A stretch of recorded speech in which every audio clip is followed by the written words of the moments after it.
Welcome back to World 360 with me, Akanksha Swaroop. Let's now bring you the latest on the war in Ukraine and Russia. The two countries are blaming each other for a new volley of shelling at the Russian-controlled Zaporizhia nuclear power plant. It is Europe's biggest nuclear power plant, and that's why this week the UN Secretary-General Antonio Guiterres condemned the recent attack, sounding an alarm on the risk of a nuclear catastrophe. In fact, the UN chief has also proposed a demilitarized zone at the nuclear site. But that's not all. A newly released satellite images now show the damage to 9 or more Russian warplanes, all either damaged or destroyed in the recent attack on Crimea's air base. Any attack to a nuclear plant is a suicidal thing, and I hope that those attacks will end.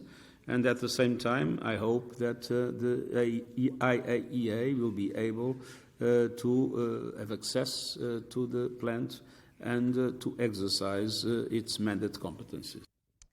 Bringing us the latest on the war, I'm joined in by CNN's David McKenzie, who's joining us live from Kiev. David, thank you for joining this show. Now, the British Defense Secretary Ben Wallace has said that Russia's invasion of Ukraine has faltered and that it was starting to fail. This as he also pledged more financial support and military aid to Ukraine. Are Russian forces now starting to fail? I think it's very early to make that estimation of Russian forces. Of course, there is an active war zone in this country in a long front line running from the northeast through the east to the south of the country.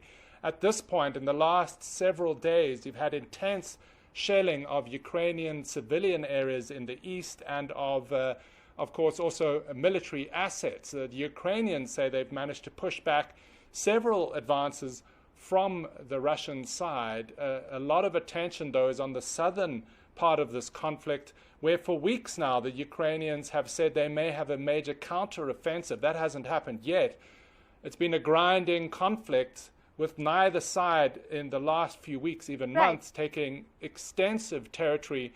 But it's too early to say whether the Russians are losing steam in this fight, I think. All right, David, the other question also I'd like to ask you is about the impact of the Crimea blast on Russia. Reports suggest that Ukraine is framing the Crimea strike on the Russian Air Force base as a bluff tactic. Is this the start of Ukraine's counter-offensive in the south?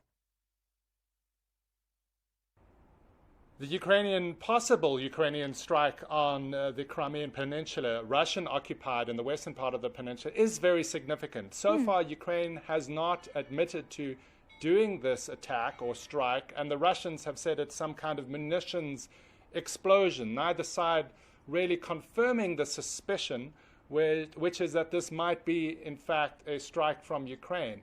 It is hugely significant from the military standpoint because several aircraft, according to our estimation, were destroyed in that military airbase. But it also has a big psychological impact on the war because many Russians believe the Crimean Peninsula, which was taken by Russia in 2014, was relatively safe. And you saw those images of people fleeing from their beach holidays away from the scene. So this has had a big impact on this conflict, I think. Right. Many thanks to you, David McKenzie, for